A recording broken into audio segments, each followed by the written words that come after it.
son intro. Attends.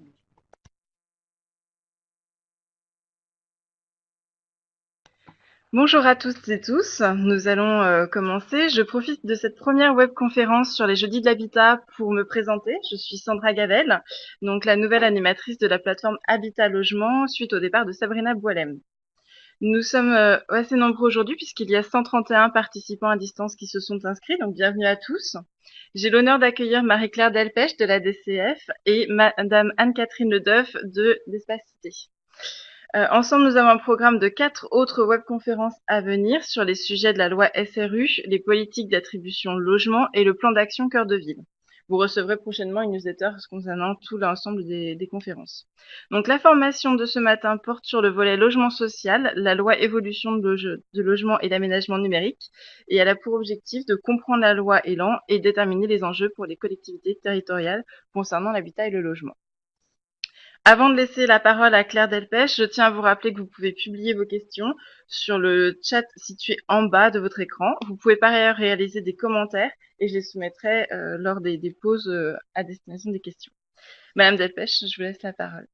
Merci beaucoup Sandra. Bonjour à tous, ravie de vous retrouver. C'est la première qui s'appelle les Jeudis de l'Habitat en partenariat avec le réseau Idéal et avec l'aide d'Anne-Catherine Ledeuf du bureau Espace Cité. Alors, les Jeudis de l'Habitat, c'est des cycles de webconférences qui s'adressent principalement aux collectivités locales sur les thématiques habitat des collectivités locales. Aujourd'hui, nous allons regarder ensemble le projet de loi Elan,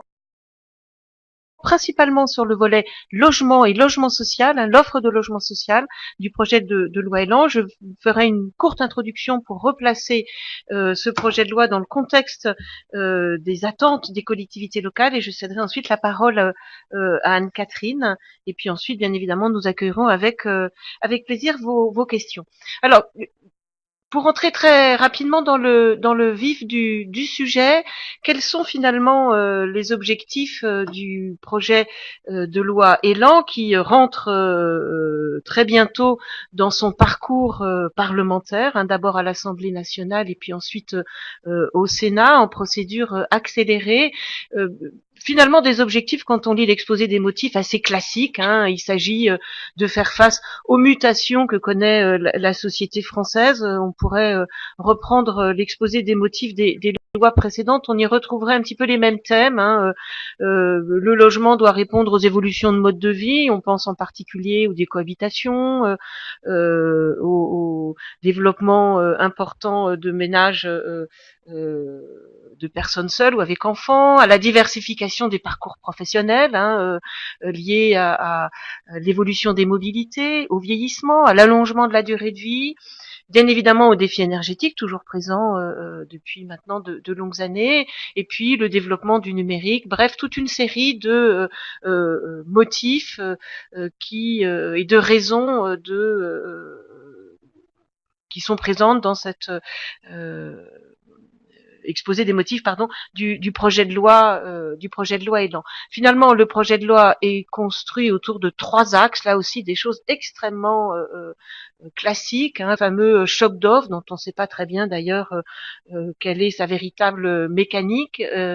et quels sont ses véritables effets. Faire évoluer le secteur du logement social, on va voir que ça c'est un point important de ce projet de loi et c'est principalement là-dessus d'ailleurs qu'on va axer notre échange de ce matin, améliorer le cadre de vie, voilà, titre très générique, on va reparler de la mixité sociale. Finalement, si on voulait résumer autour de 4 grands thèmes le projet de loi tel qu'il se présente aujourd'hui, on est sur la fluidification des parcours résidentiels, qui est un thème abordé à plusieurs reprises dans d'autres textes de loi concernant le logement, la solidarité et la mixité en matière d'habitat, mettre en adéquation l'offre et la demande, avec là le focus sur la réorganisation du tissu des organismes de logement social plus marqué, et puis toujours la question des inégalités, tant en matière d'accès sur le logement social qu'en ce qui concerne les inégalités entre territoires. Ce qui est important ici de rappeler, c'est les éléments de contexte qui ont beaucoup évolué, qui sont marquées finalement par deux éléments très forts. D'une part, la montée en puissance de l'intercommunalité, de l'acteur intercommunal, comme chef de file des politiques locales de l'habitat. Depuis plusieurs années, le législateur pousse en avant cet acteur pour devenir le pilote de ces politiques au niveau dans le projet de loi, une approche extrêmement centralisée des politiques du logement, donc très pilotée finalement en amont,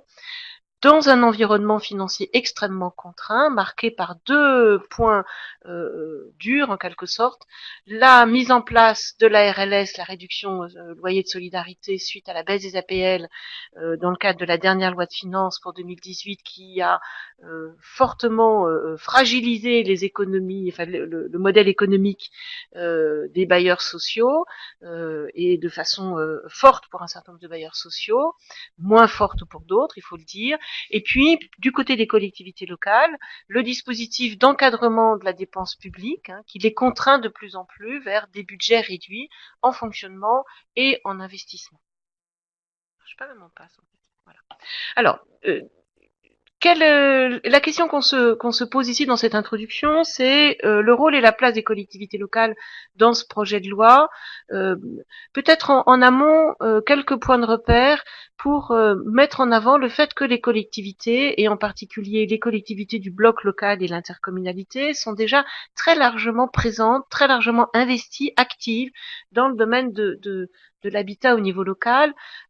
Quelques points de repère qui en témoignent. D'abord, leur rôle très important maintenant dans le pilotage de la production et de la programmation des logements sociaux. La délégation des aides à la pierre mise en place dans les années 2005-2006 a eu un effet d'accélération très important dans la production de logements sociaux. Aujourd'hui, via la délégation des aides à la pierre, la moitié de la progression de logement social est pilotée par des intercommunalités, donc c'est quand même quelque chose de très fort. Les responsabilités, je le disais tout à l'heure, de plus en plus importantes en matière de compétences confiées à l'échelon intercommunal dans le domaine de l'habitat, avec des points très forts que sont le PLUI, le droit de l'urbanisme à l'échelle intercommunale, donc ça veut dire une meilleure coordination de l'utilisation de l'espace et de ce qu'on peut en faire à cette échelle-là, en cohérence avec les politiques menées en matière d'habitat, le pilotage des politiques d'attribution et de peuplement, des outils très importants en matière de parc privé. On en parlera, je pense, assez peu aujourd'hui, mais on voit bien que dans le domaine de l'habitat indigne en particulier, le législateur pousse en avant les intercommunalités pour se saisir de cette compétence. Une intégration de plus en plus articulée, renforcée de la compétence habitat avec les autres domaines d'intervention des intercommunalités et des collectivités locales, qui fait qu'elles sont de plus en plus à tous les postes clés du parcours résidentiel des ménages, que ce soit sur la question du développement économique, des mobilités, de l'ensemble des compétences liées à la proximité, donc une maîtrise totale de l'ensemble du parcours résidentiel, une approche patrimoniale de ces politiques de mieux en mieux assurée par les intercommunalités, voilà, de mieux en mieux assurée par les intercommunalités, tant dans son animation que dans sa conduite stratégique. Les politiques locales de l'habitat, c'est d'abord aussi des politiques partenariales avec toute une série d'acteurs, avec différentes échelles qui se croisent, et la dimension partenariale de ces politiques est très importante, et les collectivités sont de plus en plus dans la dimension de la conduite stratégique de ce partenariat, c'est très important. On va en parler évidemment dans le cadre de la restructuration du tissu des organismes de logement social. Un apport financier quand même significatif, à la fois en aide directe, qui est chiffré autour de 2 milliards d'euros, mais aussi en aide indirecte, avec notamment tout ce qui est foncier et intervention sur les équipements d'accompagnement dans l'offre nouvelle de logement. Et puis, le constat fait par l'ensemble des observateurs, la Cour des comptes et d'autres, sur la généralisation, l'approfondissement, le caractère de plus en plus mature des PLH qui gagnent dans leur caractère opérationnel et dans leur dimension stratégique. Vous noterez, ça aura échappé à personne, je crois qu'on le lit un peu partout, hein, ce projet de loi, il s'inscrit dans un contexte de production législative extrêmement dense au cours des 10 dernières années. Je ne reprends là que les derniers textes, mais il y en a eu énormément. On pouvait d'ailleurs se poser la question de l'apport réel, hein, du besoin réel de légiférer à nouveau. C'est la loi Allure, alors qui certes a apporté de très nombreux outils en faveur de l'habitat, notamment dans le cadre du parc privé. C'est la loi Lamy de 2014 qui elle est plutôt intervenue sur la partie ville avec la mise en cohérence de la politique de la ville et la logique des bassins de vie, des bassins d'habitat,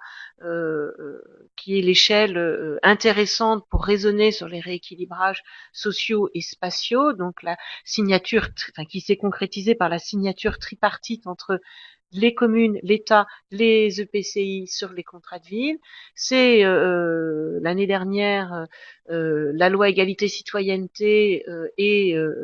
les obligations, les nouvelles obligations en matière de mixité, et notamment le fait de pousser en avant les communautés et les métropoles comme chef de file des politiques de peuplement qui est en train de se mettre en place. Hein. Donc ces lois successives, c'est à la fois un signe d'encouragement pour les intercommunalités où on leur redonne à chaque fois un rôle important dans ces politiques, c'est aussi toujours remettre le métier sur l'ouvrage, donc c'est beaucoup de remise en cause des pratiques locales, une loi est pas encore digérée, que déjà on arrive une nouvelle, c'est quelque chose de parfois éprouvant pour les équipes, hein, qui sont souvent pas très nombreuses ou insuffisamment nombreuses pour prendre à bras le corps tous ces textes qui sont souvent des textes majeurs pour faire avancer les politiques locales de l'habitat. En tout cas, ces lois, elles ont donné aux intercommunalités d'importants moyens d'action et je le disais finalement, quelle nouvelle feuille de route. Il y a déjà beaucoup de choses sur la table, beaucoup de travail en cours. Hein, est-ce qu'il fallait vraiment une nouvelle loi? La question finalement n'est plus celle-là puisque la loi est là. Donc ce qui est important aujourd'hui, c'est que à la fois cette loi Elan, elle confirme ce rôle important des collectivités dans le domaine de l'habitat et en même temps elle apporte des solutions là où il y a encore des akouskis et là encore des difficultés dans ce domaine. Ça marche pas. Si ça marchait. Alors, quelles sont les attentes finalement des collectivités locales et en particulier des intercommunalités? J'en ai ciblé 3, pourrait y en avoir d'autres, mais sur le volet logement et en particulier logement social, j'ai ciblé trois attentes, enfin politique du logement. J'ai cité 3 attentes qui me paraissent importantes et qui sont pointées depuis plusieurs années par la DCF. Hein. Tout d'abord, la nécessité d'aller vers plus de territorialisation des politiques de l'habitat. On constate que les réalités locales sont très diverses d'un secteur à l'autre du territoire. Il y a des secteurs où il y a des tensions très fortes sur le logement, d'autres où les tensions sont beaucoup moins importantes, on est sur des territoires en déprise, il y a des zones littorales qui ont des questions particulières, il y a des zones, etc. Donc il faut que les politiques locales, enfin, que les politiques de l'habitat prennent en compte cette diversité des réalités locales et du coup soient en mesure de territorialiser et de donner aux intercommunalités des possibilités d'ajustement local des dispositions nationales. Donc l'État est garant, et ça c'est important, d'un certain nombre d'objectifs, hein, mais en revanche, il faut mettre en œuvre, améliorer les possibilités d'ajustement local. C'est très important. On parle de décentralisation plus aboutie de ces politiques et on souhaite que ce projet de loi Élan, il n'en fait pas aujourd'hui vraiment la démonstration, on va le voir, mais soit porteur d'une décentralisation plus aboutie. On est aujourd'hui face à des dispositifs qui sont encore très uniformisés, standardisés, que ce soit le zonage, que ce soit la typologie des logements, que ce soit les règles de l'ANRU, que ce soit la loi SRU, que ce soit la répartition du FNAP. Il est important que si on veut que les collectivités locales puissent mettre en œuvre des politiques qui soient à l'échelle des objectifs de leur territoire, territoire, des bassins de vie sur lesquels elles se trouvent. Et il est important que ces politiques soient porteurs d'une plus grande territorialisation. Donc ça, c'est un axe important d'attente pour les collectivités locales. Deuxième axe important, la nécessité d'améliorer et de renforcer le dialogue avec l'État et l'ensemble des partenaires. Je le disais tout à l'heure, les politiques de l'État, les politiques locales de l'habitat, c'est d'abord des politiques partenariales. Les collectivités les conduisent avec un ensemble de partenaires. Et souvent, ces politiques partenariales, elles sont découpées en petits morceaux avec toute une série de dispositifs contractuels qui se juxtaposent les uns aux autres sans réelle coordination et harmonieraient renforcer, améliorer la mise en convergence, la mise en coordination de l'ensemble de ces dispositifs contractuels et aller vers une contractualisation plus globale dans le cadre d'une délégation des aides à la pierre renforcée par exemple, ça permettrait notamment dans le dialogue qu'il y a à conduire avec l'État au niveau local de orienter ce dialogue plutôt dans une approche qualitative que dans une approche quantitative. On vérifie que la case est bien cochée dans telle et telle obligation du PLH ou que les objectifs quantitatifs sont bien là, quand la question se pose plus sur les objectifs en tant que tels, le diagnostic partagé sur le territoire et la façon dont, en appui des contextes locaux, la collectivité et ses différents partenaires vont pouvoir y parvenir. Troisième axe important, et là je suis plus au cœur de ce que propose le projet de loi Elan, il est étroitement associé à la restructuration du tissu des organismes de logement social. C'est un volet majeur dans le projet de loi. Cette évolution du tissu des organismes, elle semble en effet nécessaire. D'ailleurs, il faut dire que en la matière, le projet de loi n'invente rien finalement. Elle est déjà en marche dans un certain nombre, pour un certain nombre d'opérateurs, en particulier du côté des ESH, du côté d'Action Logement, mais aussi du côté des offices qui ont avancé de ce côté-là. C'est vrai que le constat qu'on fait sur le terrain, c'est que les acteurs sont très nombreux sur un territoire de gouvernance, très dispersés au niveau national, ce qui présente à la fois des avantages bien d'être sur tous les territoires, mais aussi des inconvénients. Quand on est trop petit, on a des moyens d'action qui sont évidemment plus difficiles, surtout avec la réforme des APL, qui fragilisent les équilibres économiques des très petites structures. Et puis, il y a des logiques très différentes entre les logiques très verticalisées des grands groupes nationaux, et les logiques plus horizontales des opérateurs locaux, sachant que chacun répond à des situations financières et patrimoniales différentes. Notons quand même qu'en territoire détendu, et c'est le cas de nombreuses collectivités, les organismes HLM ont un rôle extrêmement important quand tous les autres opérateurs sont eux partis parce qu'on était sur des territoires où la question de la production du logement se posait. Donc il y a nécessité d'accompagner l'évolution des enjeux locaux, l'évolution institutionnelle, l'acteur intercommunal qui est devenu vraiment chef de file, et puis le tissu des organismes tel qu'il existe aujourd'hui. Et finalement, tout ça nécessite de faire correspondre la responsabilité des intercommunalités et leur capacité de décision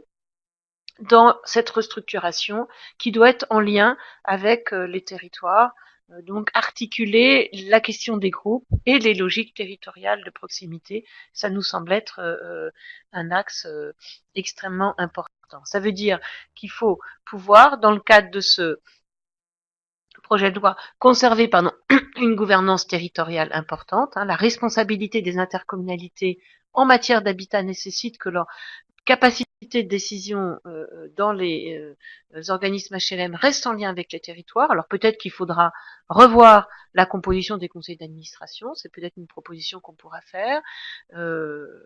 Sur la question des seuils, il faut se poser la question de la cohérence avec la spécificité des territoires. En tout cas, sur des points forts que sont la question de la vente HLM, qu'est la question de la politique des loyers, les opérations de démolition et de restructuration des parcs, notamment pour les communautés et les métropoles qui sont délégataires à la pierre, il nous semble essentiel que ces collectivités soient étroitement associées à ce qui se décidera sur leur territoire. Donc je vais passer tout de suite la parole à Anne-Catherine pour voir si le projet de loi Élan, en continuité des propos de Claire Delpech à l'instant, si on continue à prendre un peu de recul sur les dispositions qui sont inscrites aujourd'hui dans le projet de loi Élan, encore une fois sur le focus particulier qu'on vous propose d'examiner aujourd'hui, qui est la question du secteur HLM au sens large. Encore une fois, si on prend peut-être sont quand même dans la continuité d'un certain nombre d'orientations qui avaient été énoncées dans le programme logement d'Emmanuel Macron et qui sont peut-être présentes à deux titres. D'une part, une intention un peu pivot qu'on pouvait voir dans les intentions de ce programme, qui était celui de la concentration des moyens de l'État là où, je cite, ils sont réellement utiles. Et on voit bien que la question de la loi de finances et la réorientation et le recentrage du soutien de l'État au secteur HLM est effectivement une mesure qui est très impactante sur l'évolution de la question du tissu HLM dans les territoires, à la fois, encore une fois, au titre et de la loi de finances et de la loi Élan, qui accompagne quand même assez directement cette loi de finances en matière de mesures et d'obligations opérationnelles. Je ne vais pas balayer l'ensemble des 6 objectifs qui étaient inscrits dans ce programme, simplement revenir peut-être sur l'objectif 3, qui relève plus directement, encore une fois, des propos qu'on souhaite développer aujourd'hui, qui est la question du secteur HLM, et qui était un objectif qui pointait un certain nombre de dispositions. D'une part, le maintien de la loi SRU, comme une affirmation d'une loi qui produit des effets, et on verra d'ailleurs dans les débats parlementaires comment le maintien de la loi SRU est préservé, sachant que dans la loi Élan, un petit assouplissement est déjà prévu, on en parlera. Et puis, avec cet objectif-là aussi de concentration des aides de l'État dans le secteur HLM et sur les logements au plus faible loyer et dans les zones où la demande est la plus forte. Et là aussi, même si c'est une intention qui n'est pas réexplicitée et déclinée en tant que telle dans le projet de loi Élan, elle fait aussi écho à un certain nombre d'orientations et d'obligations qui y sont inscrites. Mesures plus opérationnelles et plus concrètes et plus techniques qui étaient inscrite dans le projet d'Emmanuel Macron, qui était la question de la poursuite de la réforme des attributions, alors sur une disposition extrêmement technique, qui était explicitement la question de la cotation, puisqu'il était évoqué le principe d'une plus grande transparence dans l'attribution des logements sociaux, avec un système de points, etc., etc. Donc, bien évidemment, la question de la cotation était présente explicitement et revient dans le projet de loi Élan. Et puis, dans le cadre de la poursuite de la réforme des attributions également, des enjeux liés à la mobilité dans le parc social, alors qui est d'ailleurs un sujet de mobilité qui se retrouve plus globalement dans le projet de loi, on en parlera très rapidement, mais quand même là aussi de manière assez concrète, cette intention de réexaminer régulièrement la situation des locataires pour être dans une stratégie d'optimisation de l'occupation et de la vocation du parc social qui là encore se retrouve dans le projet de loi. Alors, au-delà des intentions qui étaient portées dans le programme, on peut aussi prendre un peu de recul sur l'actualité. Donc, ça a été très clairement dit tout à l'heure par Claire Delpech, la loi de finances, qui est effectivement très impactante sur le volet logement social, on va dire, de la loi Élan, effectivement, dont on peut considérer finalement qu'elle fait assez directement écho aux préoccupations que j'évoquais tout à l'heure, de concentration des moyens de l'État, là où c'est jugé le plus nécessaire et le plus utile, avec finalement, au travers de la loi de finances, l'analyse que l'on peut faire d'une logique petit à petit, d'un plus grand autofinancement du secteur HLM, d'un retrait de l'État en matière de soutien financier au secteur, qui aura, on le verra, des effets en chaîne, là aussi, sur un certain nombre de mesures qui sont inscrites dans la loi Élan et au titre de la restructuration du tissu des organismes HLM et aussi au titre de l'incitation à la vente HLM. Tout ceci était également allié à la stratégie logement du gouvernement qui date de septembre 2017, qui réaffirmait effectivement explicitement cette intention de choc de l'offre et qui quand même, là aussi, revenait sur cet enjeu fort de la vente HLM qui énonçait la volonté de doubler les ventes dès 2018 avec un objectif à terme de 40 000 logements par an, ce qui effectivement est considérable puisque aujourd'hui on serait à un volume de l'ordre de 7 à 8 000 logements vendus par an. Donc on voit bien là toute l'importance qui est accordée à la vente HLM, notamment dans cette perspective d'autofinancement du secteur, mais aussi le glissement peut-être qui s'opère sur la question de la vente HLM, ce qui n'est du coup pas du tout neutre sur les effets territoriaux de ces ventes, puisqu'on passerait d'un objectif de moyens, c'est-à-dire que les bailleurs sociaux qui jusqu'à présent vendaient le parc social le faisaient explicitement dans une intention financière, de dégager de l'autofinancement pour construire. Là, on passerait d'un objectif de moyens à un objectif de résultat, c'est-à-dire qu'il y a injonction à la vente, et ceci pourra conduire effectivement à des ventes HLM très importantes en nombre, et dont la question de l'ordonnancement territorial est, à mon sens, un sujet extrême. De décembre 2017 à février 2018, je rentre pas dans le détail, il y avait 5 focus thématiques qui avaient été pointés par le Sénat, dont 2 volets très importants, le rôle et la place des collectivités territoriales dans la politique du logement, et de l'autre, les enjeux et les évolutions du secteur social, et qui avaient donné lieu, je pense à de très nombreuses réactions justement sur cette articulation entre le rôle des collectivités locales et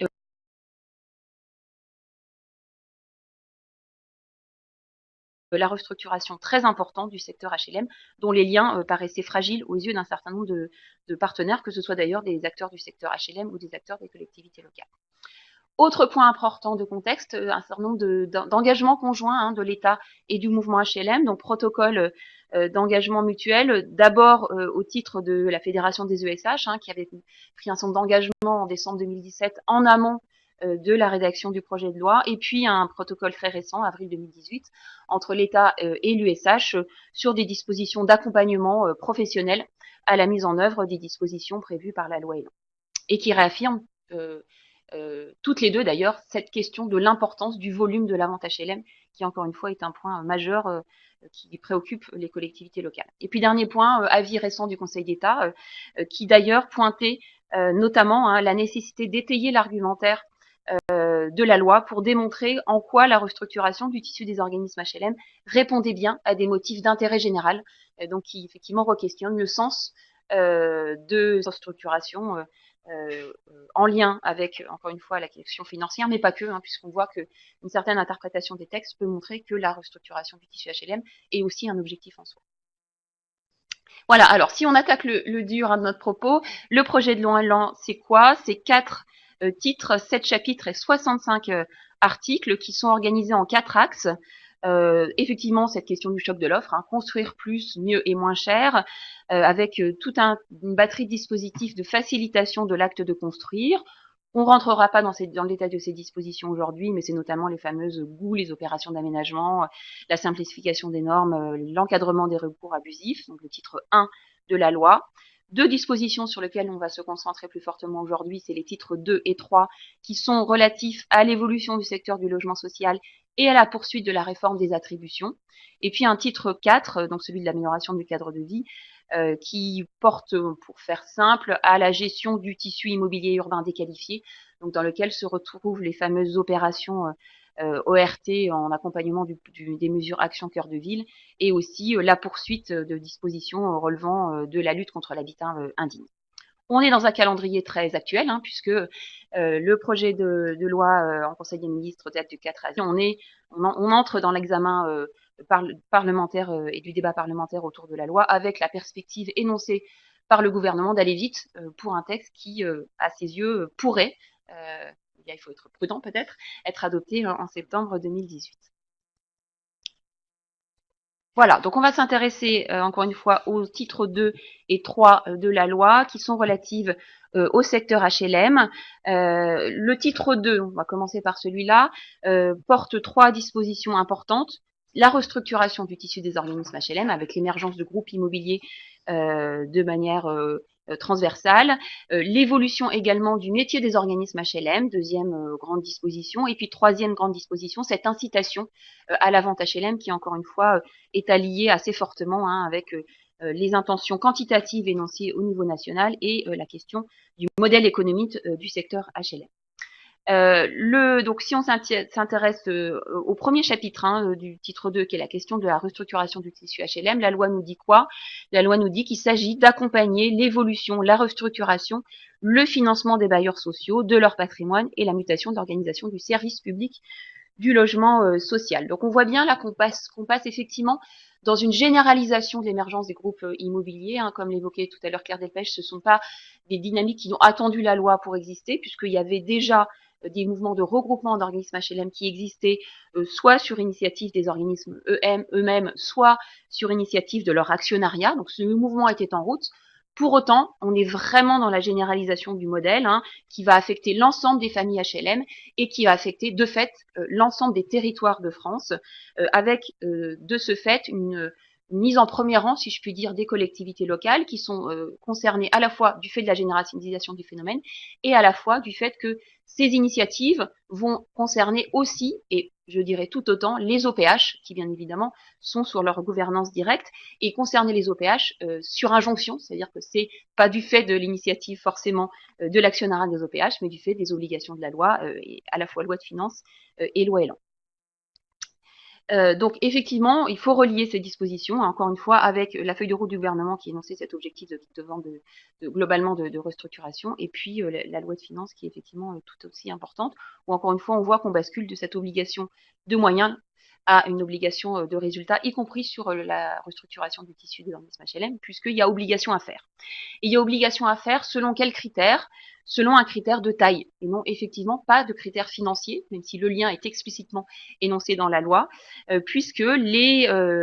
organismes HLM dont le patrimoine est inférieur à 15 000 logements sociaux vont devoir appartenir dorénavant à un groupe de logement social. Encore une fois, on ne voit pas le lien direct là entre la question financière et la question du groupement, puisque le critère qui est retenu, c'est pas le critère financier, mais c'est le critère du seuil. Donc la taille en soi, hein, est une motivation importante dans laquelle on peut considérer que plus on est important, plus on est performant, plus la question du dialogue et du partenariat est efficace.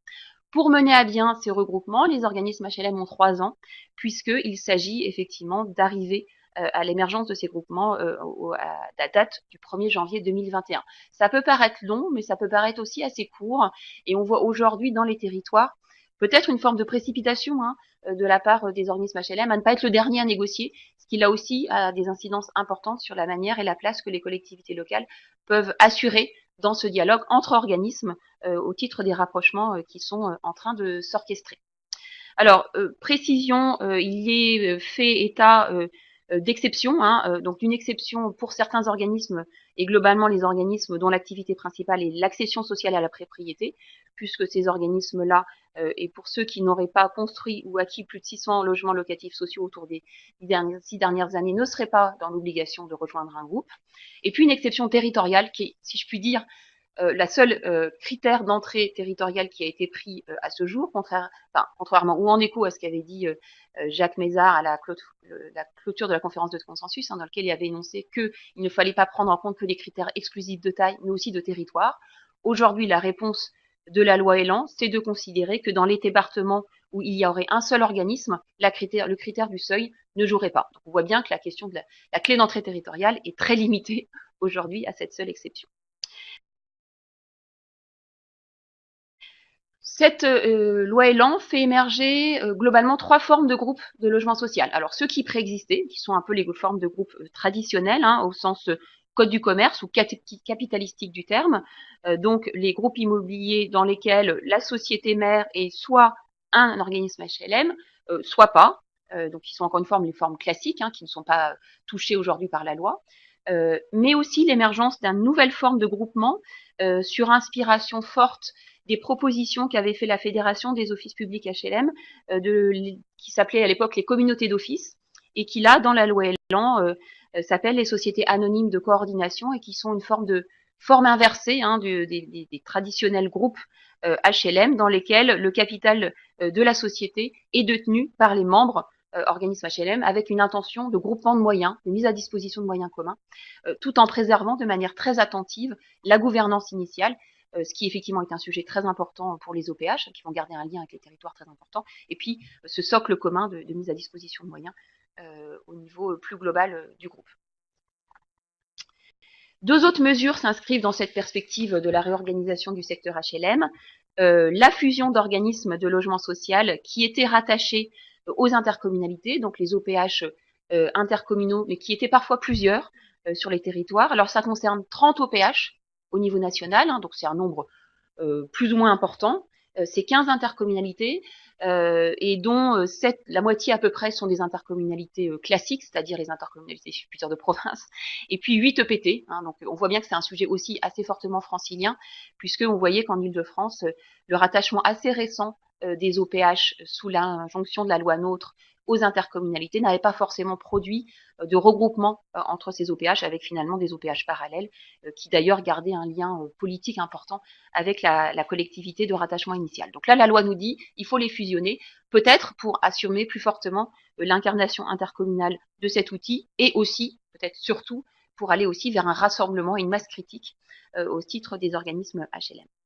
Autre disposition qui va aussi dans cette perspective de regroupement, la confortation des conditions de dissolution d'un organisme HLM, c'est l'article 25. Donc on confirme la possibilité de dissoudre des organismes HLM de moins de 1500 logements et qui n'auraient pas construit 500 logements dans les 10 dernières années. Cette disposition est étendue au SEM agréé et le ministre en charge du logement peut mettre en demeure un organisme ou une SEM d'acquérir tout ou partie des logements de cet organisme lorsque ça n'est pas produit. Donc là, on maintient et on étend les dispositions et on va avec un peu plus d'affirmation dans la mise en œuvre de cette disposition qui préexistait.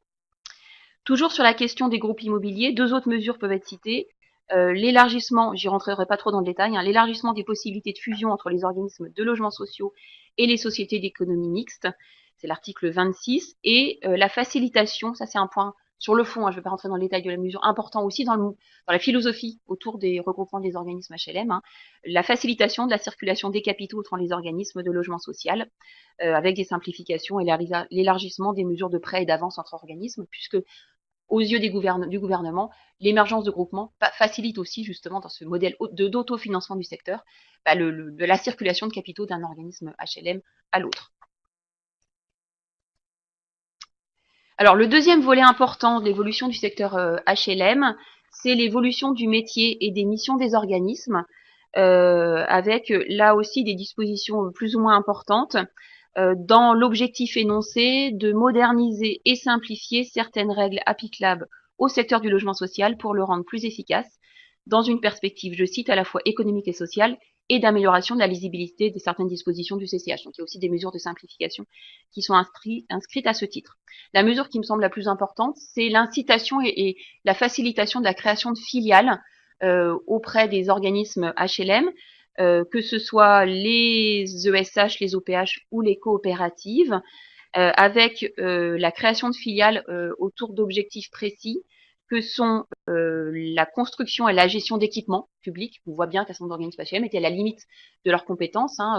notamment souvent sur sollicitation forte des collectivités locales quand il n'y avait pas d'opérateur pour assumer et mettre à bien ces dispositions relatives aux équipements.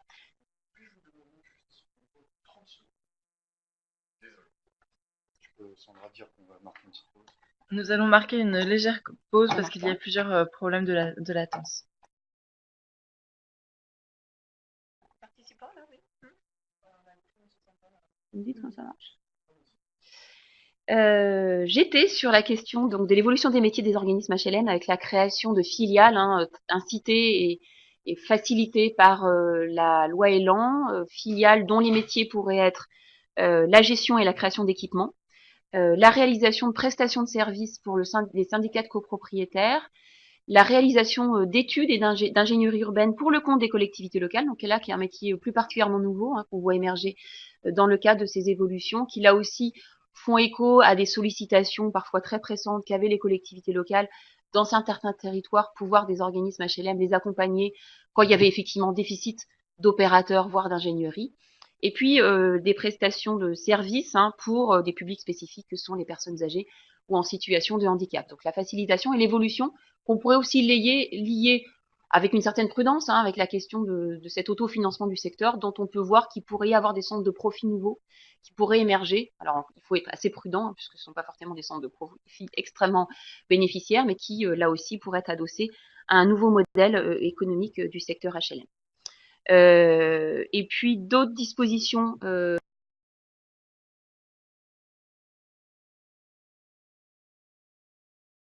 importantes autour de la philosophie et du positionnement du secteur HLM, la possibilité de mettre en œuvre à titre expérimental une politique de loyer qui prenne en compte la capacité financière des ménages nouveaux entrants dans le parc social, là dans le prolongement aussi de réflexions qui étaient déjà présentes dans la loi égalité et citoyenneté sur la question de la politique de loyer pour les organismes HLM, qui là aussi est fortement lié avec la question des capacités financières des ménages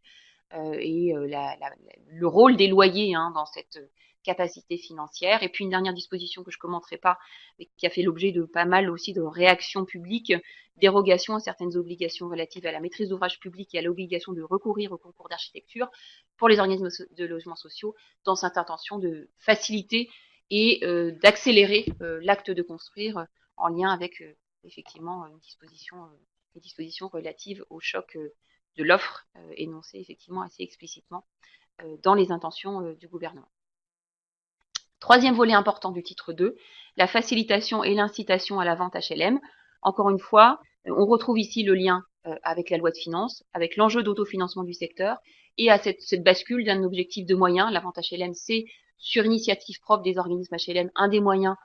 pour dégager des fonds, à une obligation de résultat avec ces objectifs annoncés au niveau national de 40 000 logements à terme vendus, encore une fois, là où on en est à au moins 4 fois moins dans le fil de l'eau des ventes HLM aujourd'hui. Pour ce faire, la loi Elan prévoit la création de sociétés de vente d'habitation à loyer modéré, c'est l'article 29, qui, et c'est important, peuvent être d'initiative d'Action Logement, qui était le premier à avoir ouvert la porte de la création de ces sociétés de vente, mais aussi aux autres familles HLM, organismes HLM dans l'absolu et SEM agréés, et qui seront considérés comme des organismes de logements sociaux, donc qui rentrent à ce titre dans la loi. Et mesures extrêmement importantes et nombreuses d'assouplissement des conditions de vente, qui là aussi peuvent interroger sur le rôle des collectivités locales dans les stratégies de vente qui vont être de plus importantes en quantité au niveau national, au niveau local, avec la rehausse de la vente au niveau des conventions d'utilité sociale, dont je rappelle qu'elles ne sont pas signées obligatoirement par les collectivités locales et les intercommunalités, sauf pour les organisations, les collectivités de tutelle des OPH concernés. Donc les conventions d'utilité sociale auront un plan de vente des logements, donc l'ensemble des ventes que l'organisme HLM souhaite mettre en vente, encore une fois, dans le temps de la convention d'utilité sociale, avec caractère prépondérant de ce plan de vente, puisque la signature par l'État de la convention vaut autorisation automatique de la vente. Encore une fois, l'État signe les puces, les collectivités locales, pas forcément. De fait, et en contrepartie et en corollaire de ça, suppression de l'avis des collectivités publiques qui ont accordé leur financement ou leur garantie d'emprunt, suppression de l'accord explicite du maire qui devient un simple avis, et donc avec pour conséquence la suppression de la saisine du ministre en cas de désaccord entre le préfet et le maire. On peut supposer quand même que dans un certain nombre de cas, les bailleurs sociaux vont rester attentifs à la validation du maire. Pour autant, on fait sauter ce verrou-là, qui est un verrou politiquement, il me semble, extrêmement important. La facilitation aussi des ventes entre différents organismes HLM, puisqu'elles ne nécessiteront plus d'autorisation préfectorale. Voilà. Suppression du droit de préemption pour les communes aussi sur la vente HLM, dans l'intention affichée d'accélérer, puisque ça c'est un des facteurs qui aussi pèse dans les délais de vente HLM, mais ça interroge aussi sur le rôle des collectivités locales dans ces ventes de la part des organismes HLM, et puis un prix de vente qui serait fixé librement par l'organisme avec suppression de l'avis des domaines. Simplification de la vente HLM d'un côté et mesures incitatives ou peut-être de compensation de l'autre, avec d'un côté des intentions relevant de la sécurisation des copropriétés qui seraient émergentes et générées par la vente HLM, dont les dispositions sont renvoyées à une ordonnance, avec introduction au contrat de vente HLM d'une clause permettant de différer le transfert de propriété des parties communes vis-à-vis de la cellule logement. Donc c'est une mesure qui est importante vis-à-vis du droit de copropriété en France, qui est quand même une disposition extrêmement importante, dont il faudra voir l'application, parce que ça peut poser un certain nombre de questions effectivement sur l'opérationnalité du dispositif, mais qui peut être considéré comme une mesure de compensation de l'inquiétude qui pourrait être générée, qu'on voit déjà fleurir, de l'émergence de copropriétés potentiellement dégradées du fait du rythme et de l'importance de la vente HLM, mais aussi, à la fois du rythme, mais aussi du fait de, encore une fois, de passer de cette obligation de moyens à une obligation de résultat, c'est-à-dire que les bailleurs vont devoir vendre beaucoup, et se pose la question de ce qu'ils vont vendre. Est-ce que ça sera, entre guillemets, les bijoux de famille, donc les patrimoines les plus attractifs, qui pourront générer le plus d'autofinancement, ou les patrimoines les plus déqualifiés, puisque, encore une fois, il ne s'agit pas forcément que de vendre dans un objectif de confortation de l'autofinancement, et donc dans ce cas-là, vendre des patrimoines les moins attractifs, ce qui bien évidemment interpelle au titre de l'émergence d'éventuelles copropriétés dégradées.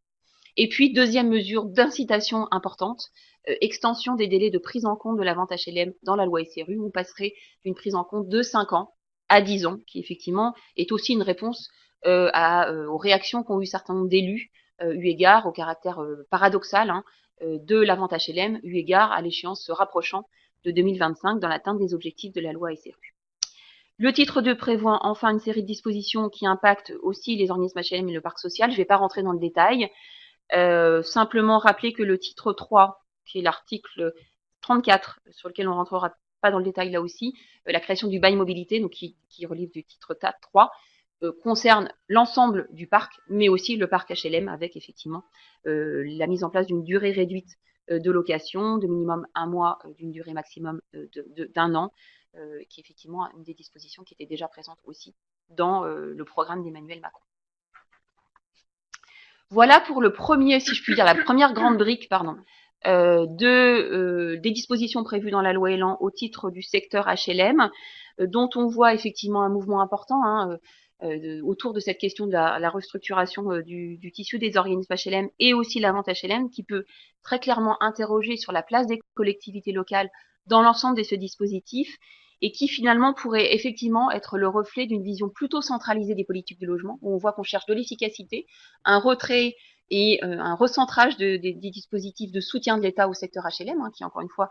est dans la lignée des engagements d'Emmanuel Macron au moment de la campagne, et qui de fait interroge effectivement sur le rôle que pourront avoir les collectivités locales dans la mesure et la maîtrise de toutes ces dispositions est liée à la restructuration du tissu HLM, dont il n'est pas certain que l'échelon intercommunal, qui effectivement est aujourd'hui l'échelon consacré par l'ensemble des lois précédentes, soit l'échelon de référence des organismes HLM, et dans un certain nombre de cas, certainement pas, puisque finalement, souvent, le plus petit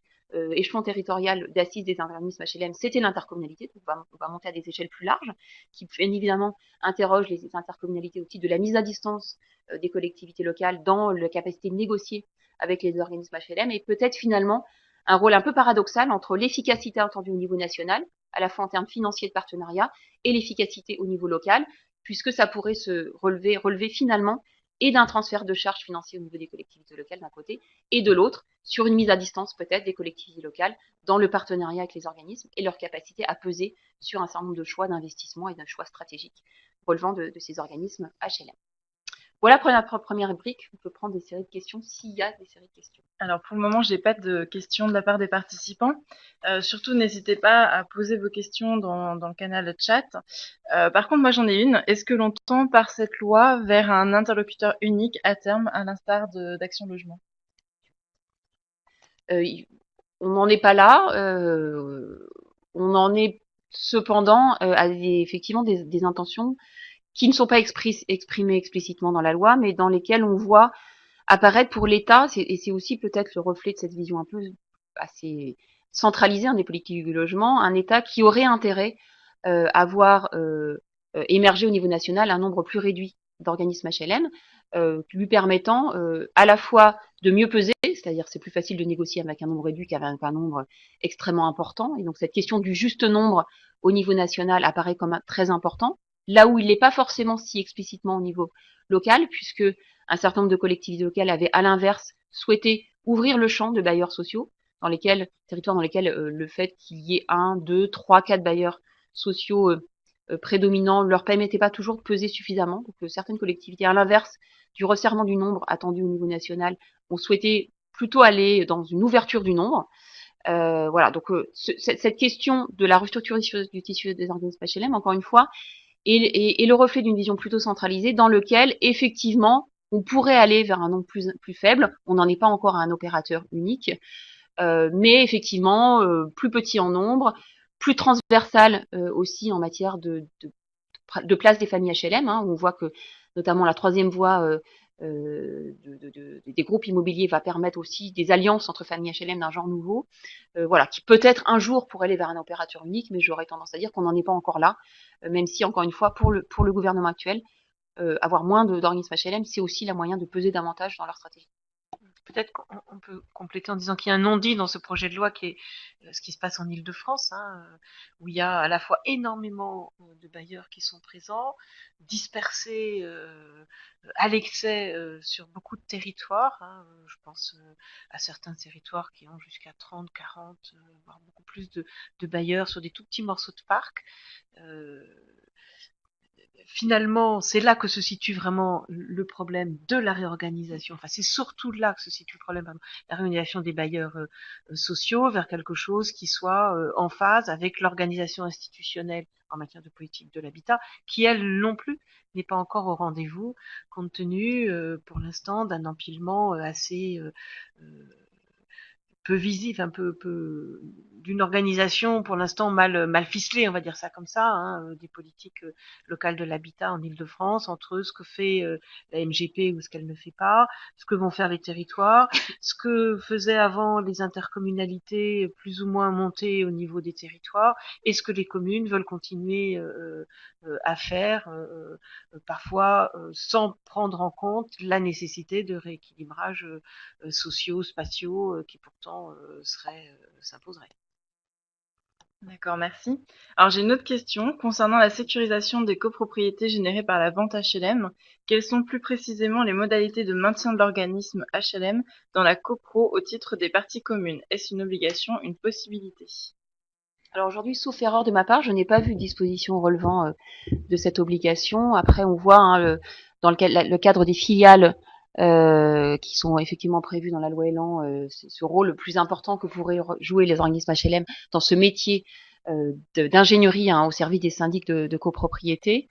Donc aujourd'hui, dans les, si je puis dire, les vraies nouvelles dispositions importantes qu'on voit au titre de l'émergence de ces copropriétés à risque, c'est cette question, sauf erreur de ma part, des transferts progressifs des parties communes, encore une fois, dont l'applicabilité paraît pas d'une évidence si forte, eu égard à l'obligation qu'aurait finalement à l'échéance des 10 ans le ménage à effectivement se porter acquéreur des parties communes, et puis également à l'obligation que ça impose vis-à-vis de la loi de 65, dont on dit souvent que c'est une brique qu'il ne faut pas trop toucher, eu égard à ce qu'est effectivement le régime des copropriétés en France. Donc on voit bien que cette question de l'émergence des copropriétés dégradées, c'est un sujet extrêmement important qui, encore une fois, impose à mes yeux le rôle plus important que pourront avoir les collectivités locales dans ce fameux plan de vente des organismes HLM qui pourraient voir fleurir, encore une fois, des nouveaux marchés du logement, qui sont ces marchés de la revente du secteur HLM, effectivement, avec des qualités de logement plus ou moins importantes, avec des concurrences aussi entre organismes qui pourraient émerger, et la nécessité d'ordonnancer tout ça à l'échelle territoriale, qui est l'échelle des marchés du logement, qui est celle des intercommunalités, de manière attentive, experte, et effectivement très encadrée de la part des collectivités locales, au risque sinon effectivement de voir émerger ces copropriétés avec des mesures de compensation qui resteront de toute façon insuffisantes eu égard effectivement à la pertinence et à la qualité de ce qu'on pourrait être amené à vendre. Sachant qu'il y aura deux finalement phénomènes qui peuvent arriver, à la fois des ventes en bloc avec beaucoup de logements, qui pourraient même sortir d'ailleurs de leur vocation sociale, et puis des ventes par petits bouts en quelque sorte,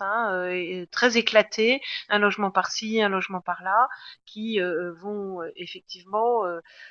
générer un facteur d'insécurité dans ces copropriétés. Et est-ce que la vente de certains logements, comme vous dites, un peu par-ci par-là, pourrait améliorer aussi la mixité sociale, du coup, ou ça ne tomberait pas sur ce sujet? Oui, alors moi je suis toujours extrêmement prudente quand on dit que la vente HLM génère de la mixité sociale, puisque globalement, a priori, on les vend aux occupants de manière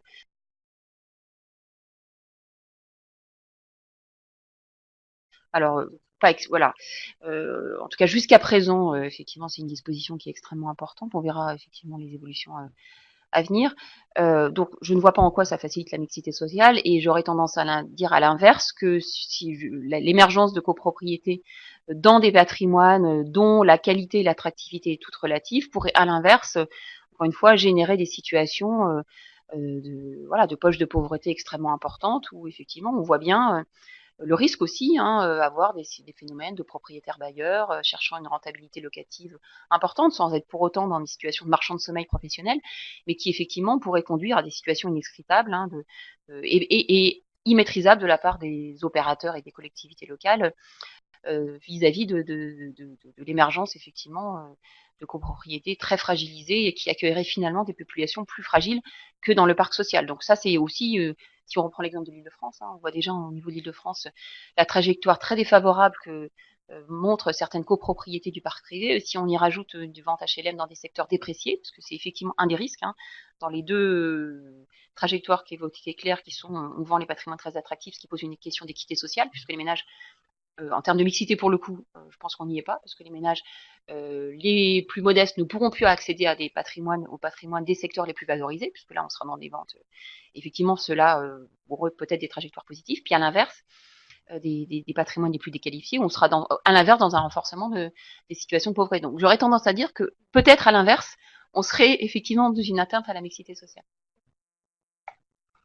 Merci. Alors j'ai une autre question. Ne pensez-vous pas que le projet de loi favorise la VFA au détriment de la MOD vers une prédominance des acteurs privés? Et est-ce que le département n'est-il pas demain un simple financeur?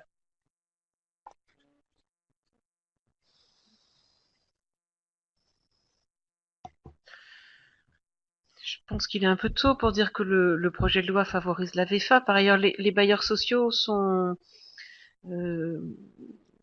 très prudents sur le développement de la VFA.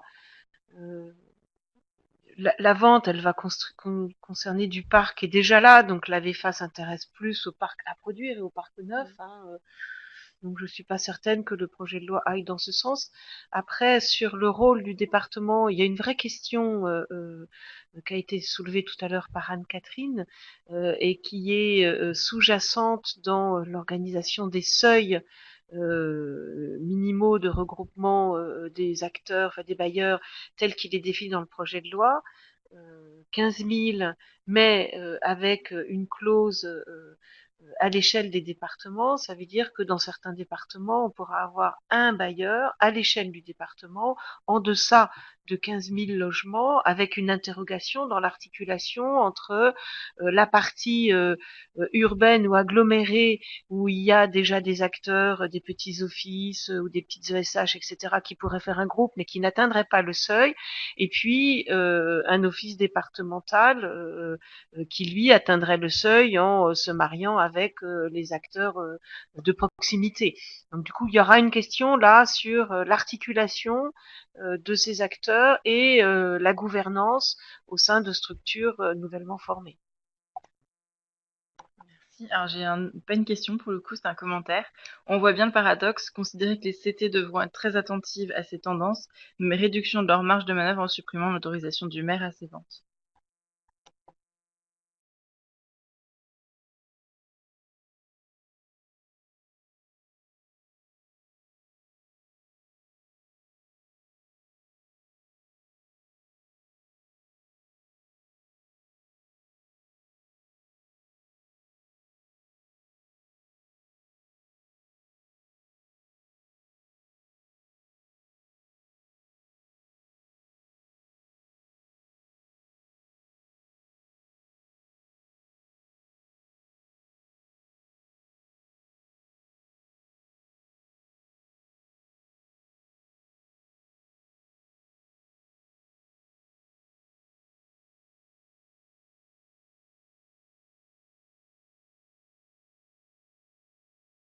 Oui, c'est exact, et c'est une observation tout à fait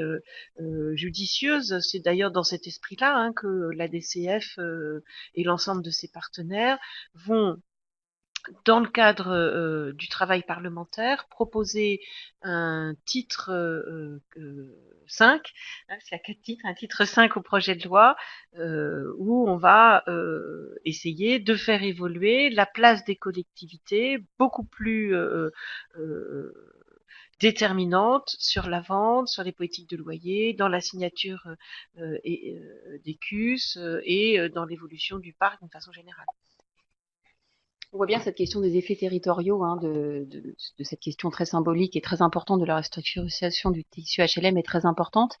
et qui pourra aussi donner lieu à un risque d'intercommunalité à deux vitesses, hein, avec d'un côté les métropoles accueillantes, puissantes, financeuses, dotées d'une ingénierie solide et en capacité de négocier, et qui resteront très attractives pour l'ensemble des organismes HLM, parce que territoires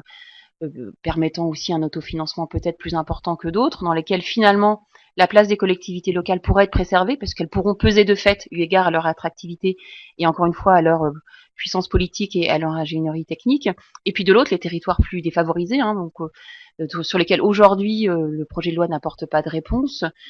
sauf effectivement cette question de la préservation d'un organisme HLM à l'échelle d'un département, dont on voit bien aussi que la question des solidarités territoriales et financières n'est pas si évidente. Le projet de loi nous dit effectivement l'émergence de groupes, ça permettra et on facilite les flux de capitaux d'un organisme HLM à l'autre, mais aujourd'hui je ne vois pas au nom de quoi, sur seule initiative des organismes HLM, des territoires dits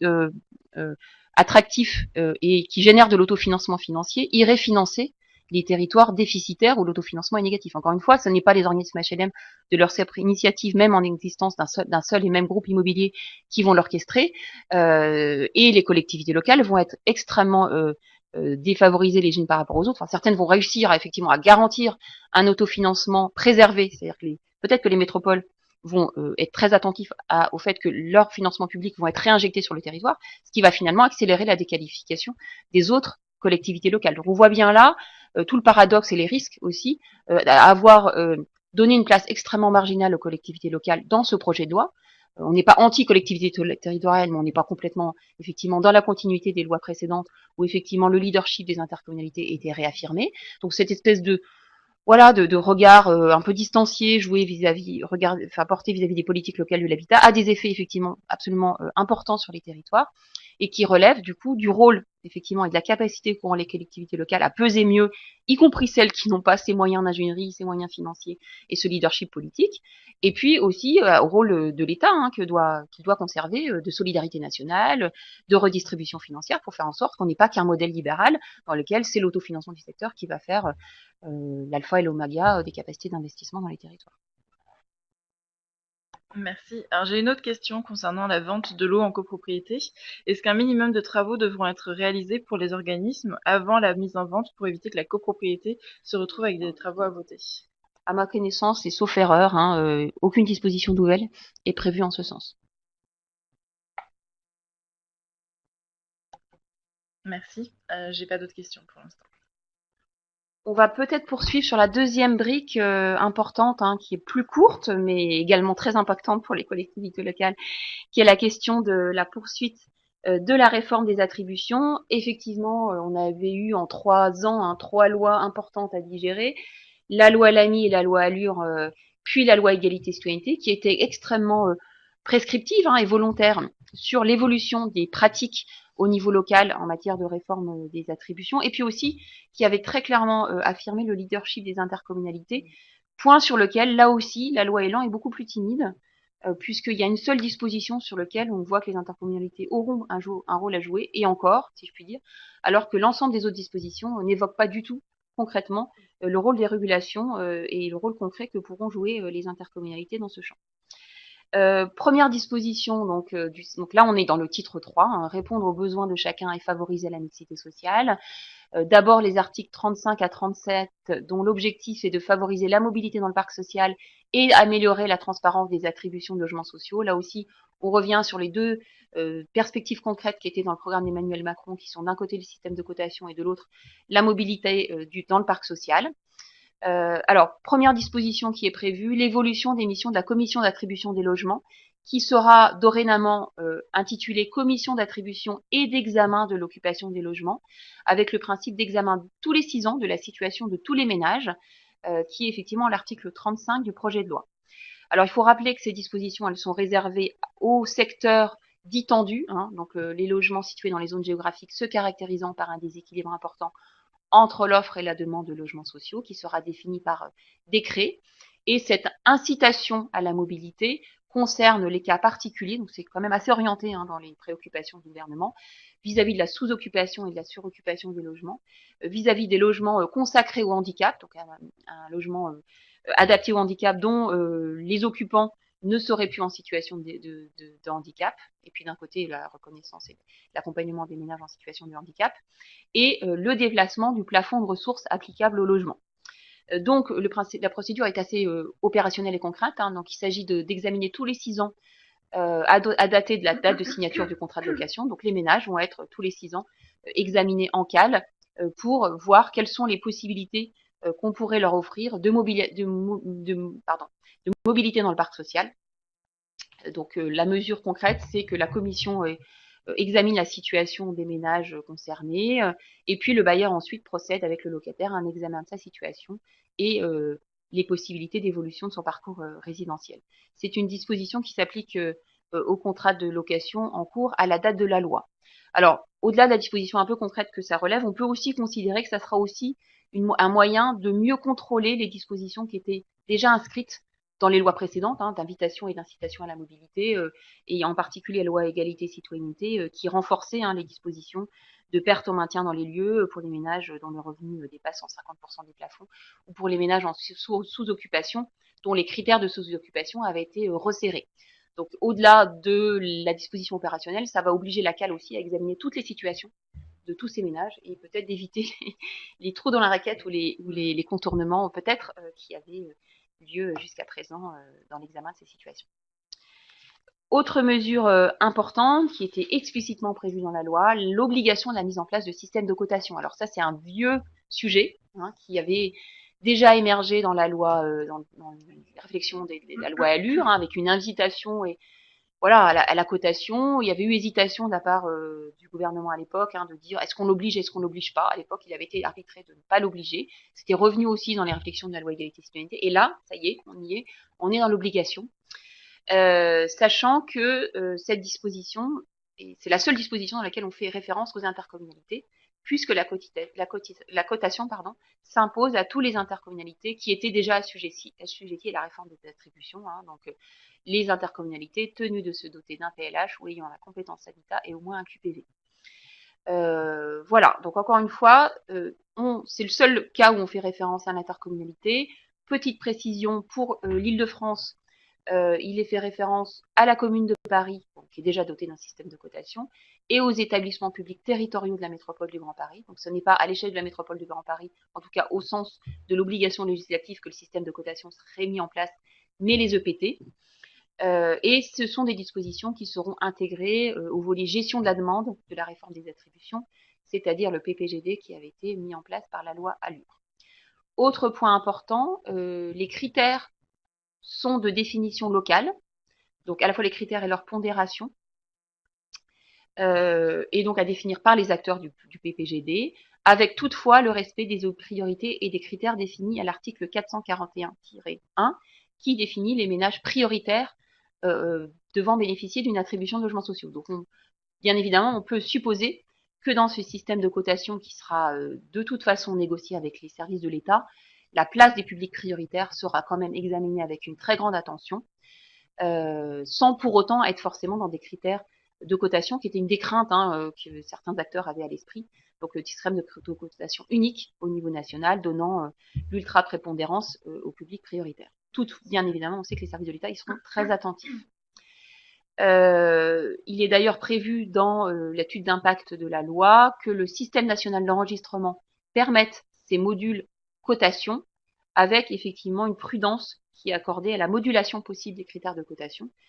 qui du coup pourrait quand même donner lieu à une forme d'une peut-être petite uniformité pour les acteurs qui se rallieront au système national d'enregistrement pour mettre en place des systèmes de cotation, puisque les modulations de ce système seront relatives. Ce qui est important aussi, c'est qu'il est défini dans la loi deux choses qui ne sont pas forcément prises comme telles dans les systèmes de cotation qui existent.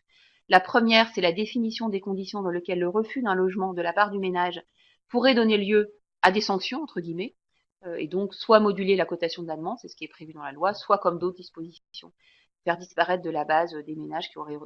eu un refus de logement jugé injustifié. Donc cette question du lien avec le demandeur est effectivement un point sur lequel peut-être les services de l'État seront attentifs, eu égard à cette sanction d'un refus d'acceptation d'un logement qui leur serait proposé. Et puis deuxième point qui est important aussi,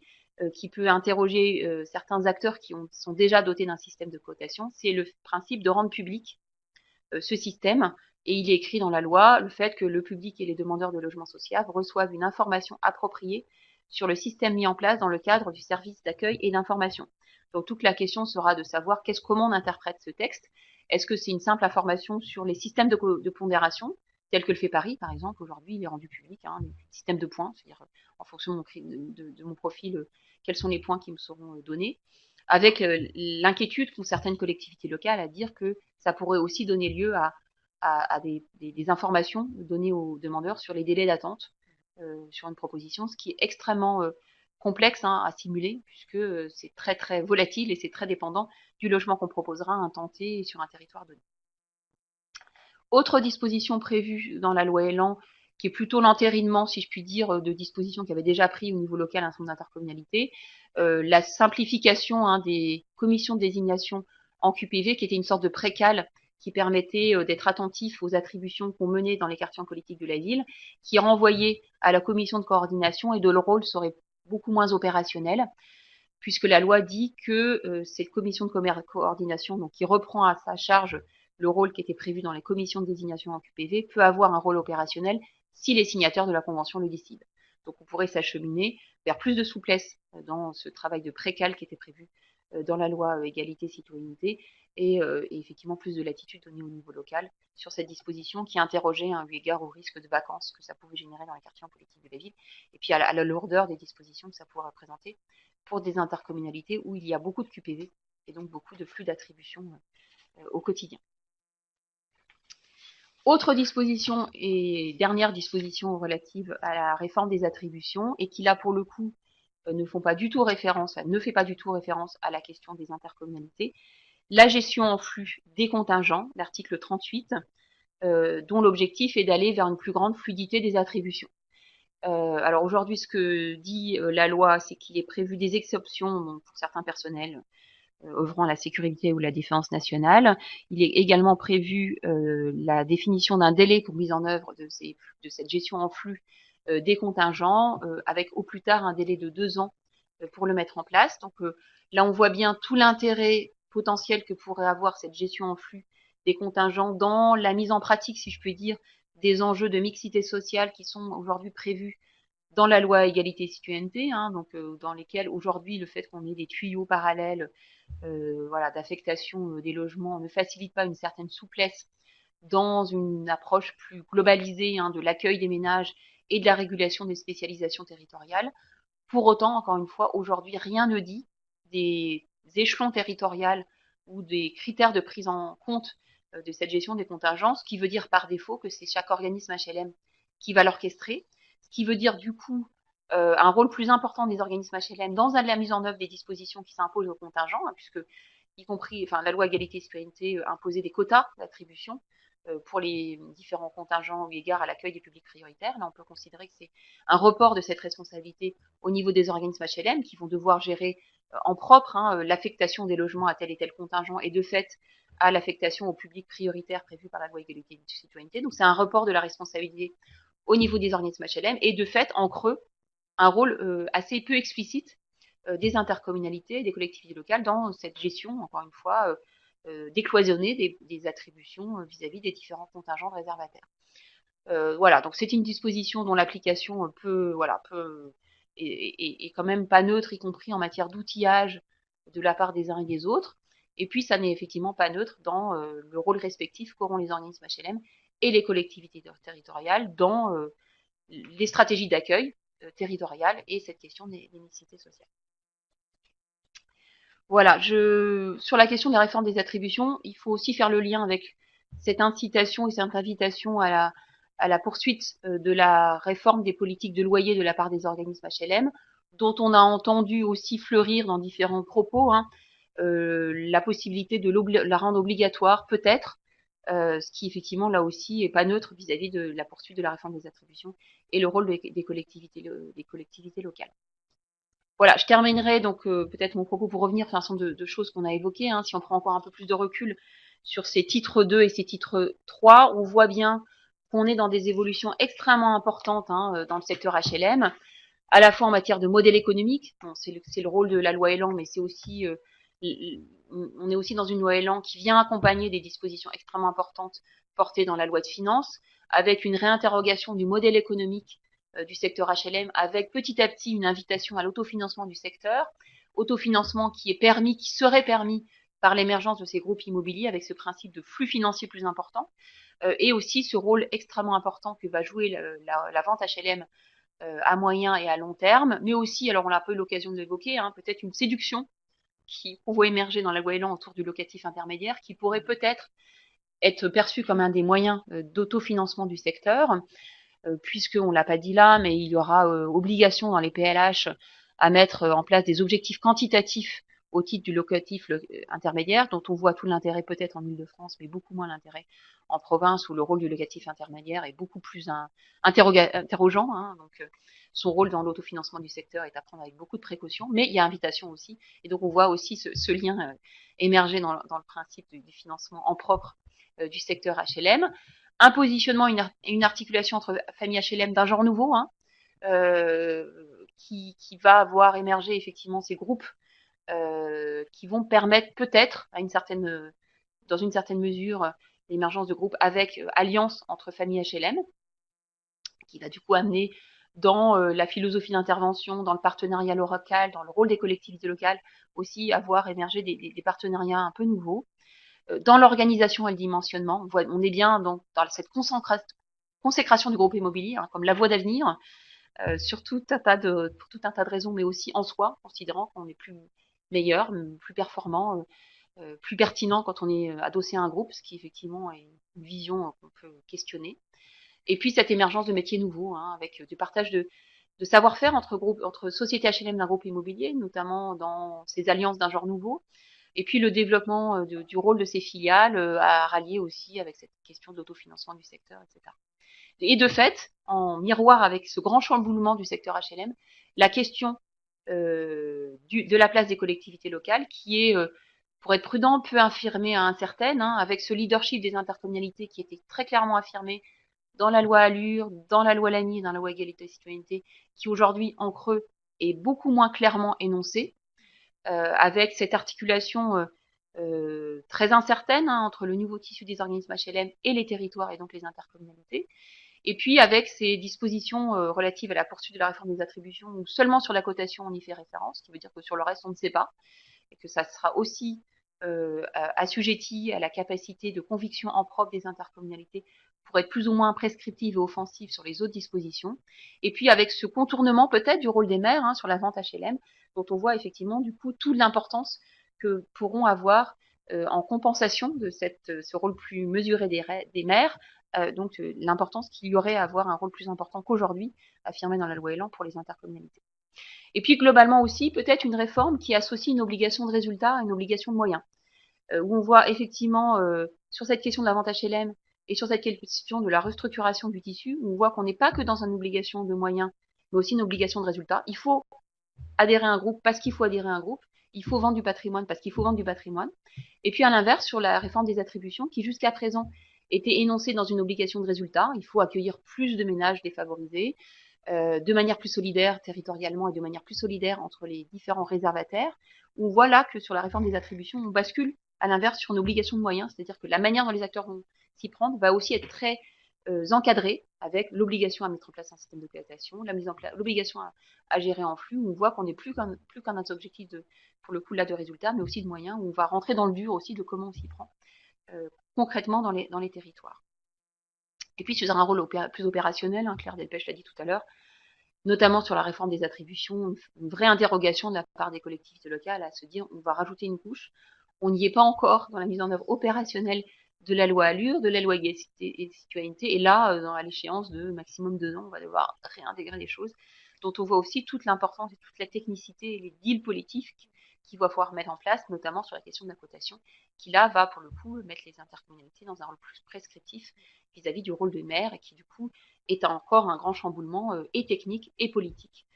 sur lequel effectivement, même si un certain nombre d'acteurs considèrent que c'est le sens de l'histoire et qu'il y a effectivement pertinence à y aller, est-ce qu'il faut y aller aussi vite dans un contexte où déjà effectivement la mise en œuvre des lois précédentes est un énorme morceau sur lequel les uns et les autres se sont attelés, mais sur lequel on n'est pas encore au bout de la mise en œuvre opérationnelle. Voilà, et j'en terminerai là.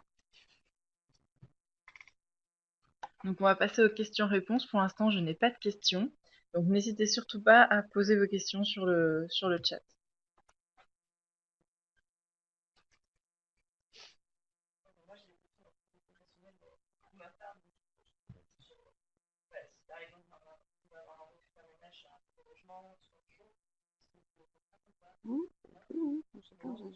Elle doit dire plus ou moins de choses. Ouais. Donc, le temps que vous posiez vos questions, je vais poser les miennes qui sont d'un point de vue très opérationnel, notamment pour les bailleurs et les communautés et les collectivités. Si par exemple, donc lors de ces commissions d'attribution logement sont réétudiés les dossiers tous les 6 ans d'habitants, par exemple, si un ménage refuse en fait un nouveau logement, est-ce que cette loi prévoit des solutions? Est-ce qu'il y a un accompagnement social qui va être plus fort? Est-ce qu'il y a des solutions qui sont proposées? Aujourd'hui, sauf erreur de ma part, on est dans une incitation et une invitation à la mobilité. Encore une fois, il n'y a pas de disposition nouvelle liée à la perte, au maintien dans les lieux. Mais pour autant, effectivement, on peut considérer que à partir du moment où tous les ménages, de manière exhaustive, vont voir leur situation réexaminée tous les 6 ans, on va passer au peigne fin tous les ménages qui étaient assujettis aux dispositions précédentes et qui peuvent donner lieu effectivement à une perte au maintien dans les lieux. Donc on accompagne de mesures plus opérationnelles ces dispositions. Et donc, bien évidemment, ça va nécessiter de la part des organismes HLM un rôle plus attentif d'accompagnement, sachant que globalement, on peut considérer que le rôle des organismes HLM va évoluer et ce qu'on peut appeler les conseillers clientèle vont évoluer dans leur rôle avec peut-être un rôle administratif qui va être allégé d'un côté avec la mise en place des systèmes de cotation, où effectivement, notamment dans les territoires tendus, au lieu d'éplucher au peigne fin, là aussi, je dis n'importe quoi, 500 demandeurs qui peuvent correspondre à un logement, eh ben, on a un liste ordonnancée qui va permettre de prioriser ce travail, donc un allègement de la tâche administrative, ce qui va permettre du coup de recentrer ces chargés de clientèle dans un rôle plus qualitatif d'accompagnement, de qualification des besoins du ménage, et qui va du coup pouvoir se reporter et sur la première attribution, mais aussi sur la mobilité dans le parc social. Donc on a peut-être une conjonction de facteurs là qui va permettre effectivement d'avoir un rôle d'accompagnement plus qualitatif du demandeur, que ce soit en primo-attribution ou dans la mobilité dans le parc social. Merci. Alors j'ai une autre question. Quelle est la différence entre gestion en flux et gestion classique? Quelles sont les conséquences pour les réservataires? Alors concrètement, ça veut dire qu'au lieu d'avoir un logement localisé, donc un logement cage d'escalier A, numéro 25, à l'adresse Théodule, ça veut dire que chaque réservataire va avoir, à mon sens, encore une fois, le législateur serait certainement mieux amené à apporter des réponses techniques, mais on peut considérer, si on fait écho aux dispositions de gestion en flux qui préexistaient dans un centre de territoire,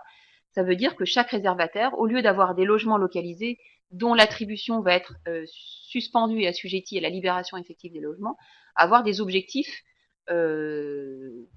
quantifiés en flux, c'est-à-dire X% des attributions annuelles. Donc au lieu d'avoir au moment de la réservation, ce qui effectivement veut dire on a X% des logements en stock localisé, on a X% des logements en droit de désignation qui vont se libérer chaque année. Donc ça, c'est effectivement pas neutre du tout pour les réservataires, parce qu'au lieu d'être garantie de la localisation à un certain endroit, donc certains réservataires sont très attentifs à la qualité des logements qu'on leur propose en contrepartie de leur financement.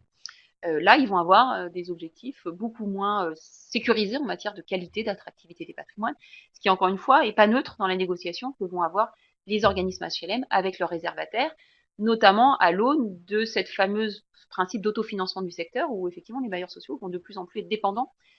des moyens de financement, donc effectivement les collectivités locales, au titre des financements et des garanties d'emprunt, Action Logement, au regard du rôle très important qu'ils jouent dans le financement du secteur. Pour ces réservataires-là, c'est effectivement pas neutre dans la capacité d'être attentif et être rassurés sur le fait qu'en contrepartie de leur financement, ils vont avoir des logements de qualité, bien situés, qui correspondent à leurs attentes. Voilà, donc c'est effectivement pas neutre du tout dans ce rapport de partenariat. Oui, ça interroge directement, finalement, le système actuel sur le financement du logement social qui est attaché, pardon, à un financeur, une garantie d'emprunt et un type de logement aussi, parce que finalement, dans la gestion en flux, on pourrait voir un PLAI qui évoluerait vers vers une autre forme de loyer en quelque sorte. Donc du coup, ça réinterroge complètement le modèle financier, et ça pose des questions sur les garanties d'emprunt, ce qui inquiète un certain nombre d'organismes d'ailleurs. Et ça veut dire, de fait, une ingénierie extrêmement solide de la part des organismes HLM, parce que si on couple gestion en flux et politique de loyer, effectivement, détachée du financement initial, on voit bien toutes les latitudes et l'intelligence que ça peut susciter, mais aussi tous les écueils et les risques à la fois techniques et politiques que ça peut mettre en place. Donc c'est des sujets à manipuler avec beaucoup de précautions, qui sont effectivement stratégiquement intéressants, mais dont l'applicabilité au niveau local ne sera pas forcément la même. Là aussi, on regarde des rapports de négociation qui existent au niveau local, de l'ingénierie, des collectivités territoriales, de celles des bailleurs, etc. Sans compter le fait qu'il faut que chacun respecte, comme tu le disais tout à l'heure, hein, son quota, 25%, les dallos d'un côté. Donc, ça introduit un facteur, alors c'est une mesure qui est intéressante parce qu'elle apporte de la fluidité, mais elle introduit un facteur de complexité supplémentaire auxquelles les pratiques pour l'instant sont pas. Alors ça veut pas dire qu'il faut pas s'y préparer, mais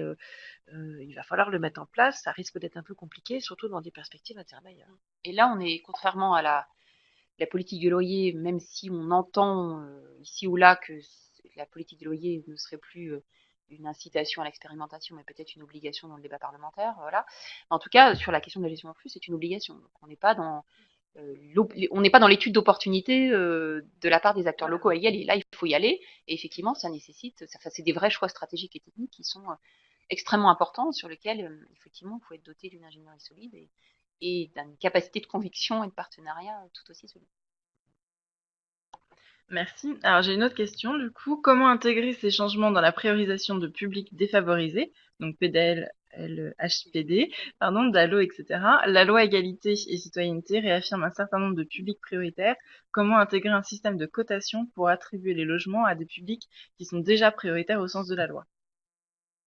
Très concrètement, il est certain que les systèmes de cotation vont devoir être cohérents avec les obligations de la loi égalité et citoyenneté, et donc à la fois l'accueil des ménages pauvres, un quart des attributions en dehors des quartiers en politique de la ville à consacrer aux ménages pauvres, et également un quart des droits de réservation des collectivités locales d'action logement et des logements en propre des organismes aux publics prioritaires. Donc les systèmes de cotation ne pourront pas être contradictoires avec la loi, ce qui veut dire qu'effectivement, il est absolument incontournable que les systèmes de points favorisent de manière plus importante les ménages pauvres et les ménages défavorisés, avec certainement un rang dans la file d'attente qui devrait être prépondérant, ce qui pose toute la question de la modulation eu égard à d'autres critères et la modulation territoriale pour faire en sorte qu'effectivement on préserve la philosophie de la loi et notamment sur le rééquilibrage territorial entre les quartiers en politique de la ville et le reste des bassins d'habitat. Avec une vraie interrogation concernant l'outil. Est-ce que le SNE, dans les critères qui sont à l'intérieur du SNE, vont être en mesure de mettre en place cette cotation tout en respectant des conditions locales très spécifiques ou des critères locaux. Va y avoir un enjeu très fort, me semble-t-il, dans les critères qui vont être introduits et qui seront de toute façon universels pour l'ensemble des territoires du territoire national sur la question de la cotation.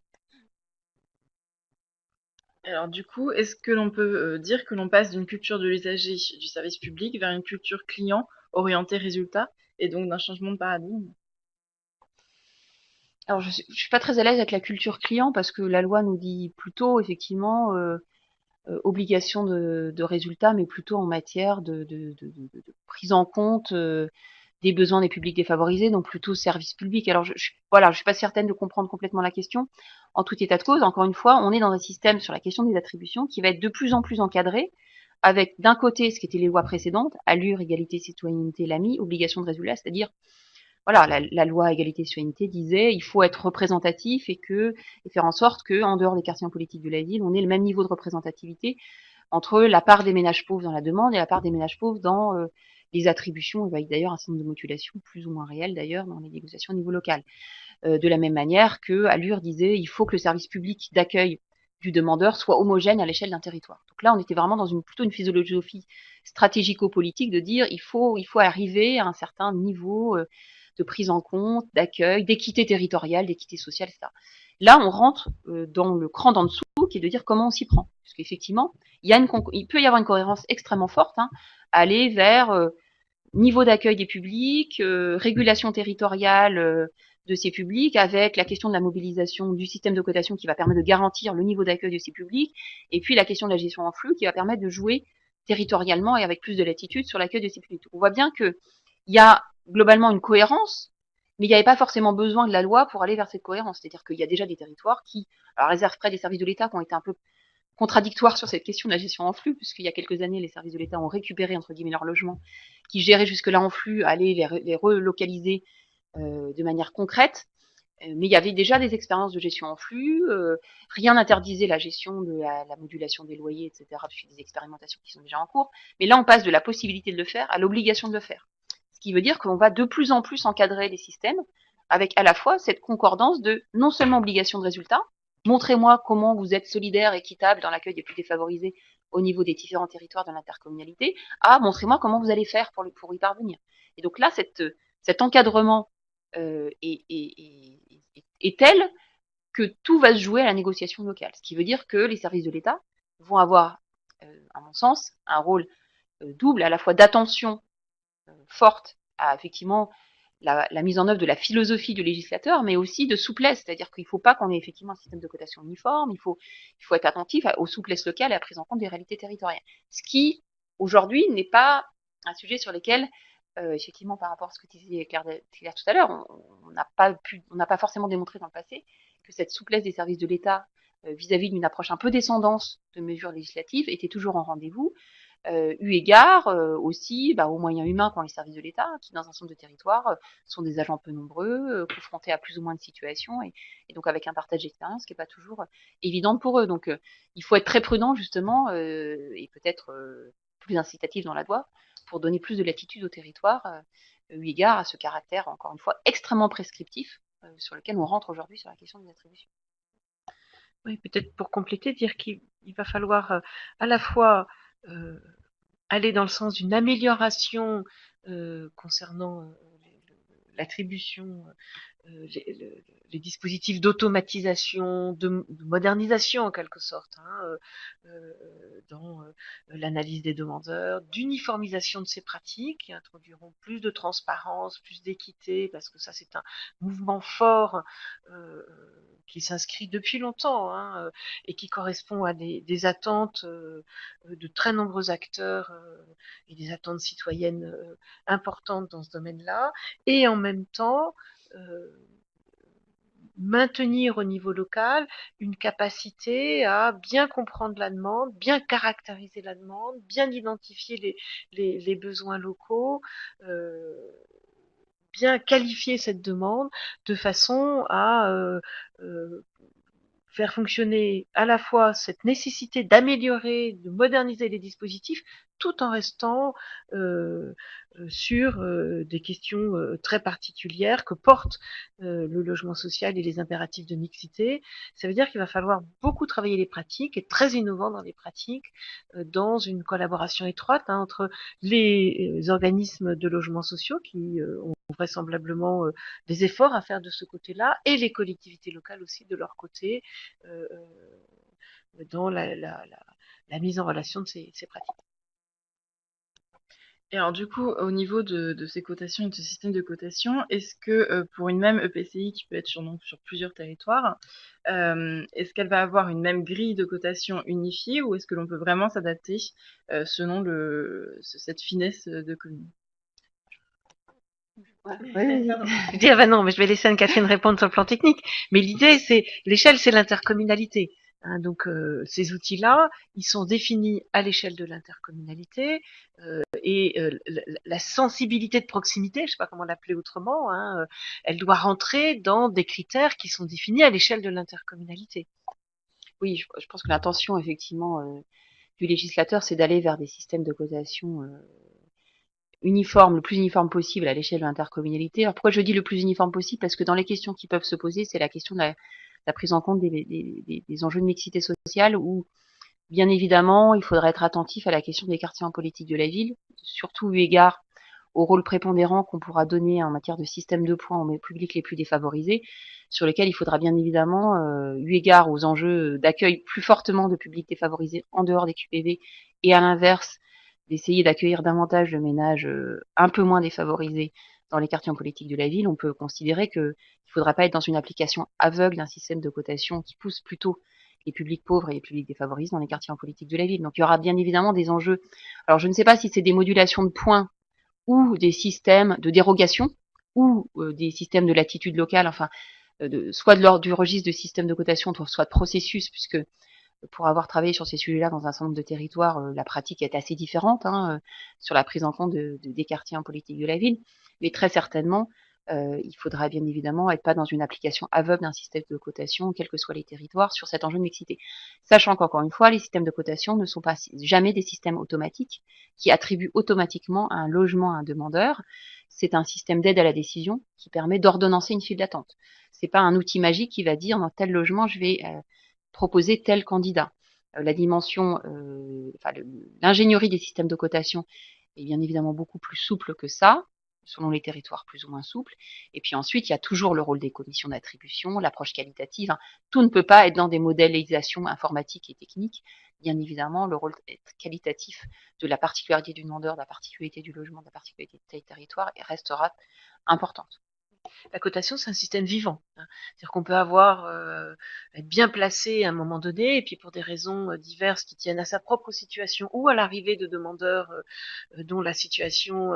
est plus urgente, tout à coup se trouver rétrogradé dans sa position. Donc le caractère vivant de la cotation, là-dessus, va y avoir beaucoup de pédagogie à mettre en place par les intercommunalités et les organismes pour bien faire comprendre ça aux demandeurs. Là où il y a vraisemblablement des marges de progrès importantes, c'est dans ce qu'on appelle la préférence communale, où bien évidemment, en dépit d'une gestion intercommunale de ces dispositifs d'attribution, on sait que demeurent très souvent des systèmes de préférence communale, mes habitants, mon territoire, mes logements, etc. Et ça, vraisemblablement, que la gestion en flux va le remettre en cause, et je ne sais pas s'il faut véritablement s'en plaindre. Et d'ailleurs, les systèmes de cotation ne pourraient pas considérer qu'on attribue des points de manière a priori et spécifique à des ménages qui habitent déjà la commune. Il y a une jurisprudence, si je puis dire, à ce titre, c'est le système de cotation de Paris, dans lequel le défenseur des droits, qui est très attentif aux questions de discrimination, et l'adresse en étude maintenant depuis la loi Lamy, mais c'est aussi un problème de droit européen, de libre circulation des personnes. Donc la question de la préférence communale n'est pas une mesure autorisée en théorie dans l'attribution d'un logement social, même si on sait que les pratiques gardent une attention particulière sur cette question-là. Donc en tout état de cause, il ne pourrait y avoir de système de points a priori consacré aux ménages qui habitent déjà la commune. Et ce que dit effectivement l'expérience de Paris, c'est qu'en système de points équivalent, c'est-à-dire que si vous avez pour un T3 trois ménages correspondants qui ont le même niveau de points, alors la préférence communale pourrait en dernier recours départager ces deux candidats. C'est la latitude qu'a ouvert le défenseur des droits dans le système de Paris, donc on peut considérer que ça pourra faire jurisprudence sur les systèmes de cotation qui pourraient être mis en place. J'ai pas d'autres questions pour le moment, donc alors j'en ai une autre, mais, mais pour le coup qui est personnelle. Si on revient par exemple sur les regroupements, notamment sur les offices HLM, aujourd'hui vous avez certains offices HLM qui ont des associations qui font donc de la gestion de résidences sociales ou de CHRS, etc. Est-ce que la production de ces associations en termes de logement sera comptabilisée dans la cotation justement de rassemblement de ces offices? Par rapport aux 15 000 logements, il faut que ce soit considéré des logements. Alors effectivement, c'est une question que personnellement je ne m'étais pas posée, mais il faut que ce soit des logements considérés comme des logements sociaux. D'accord. À partir du moment où c'est considéré comme des logements sociaux, on les comptabilise dans le seuil des 15 000. D'accord. Okay.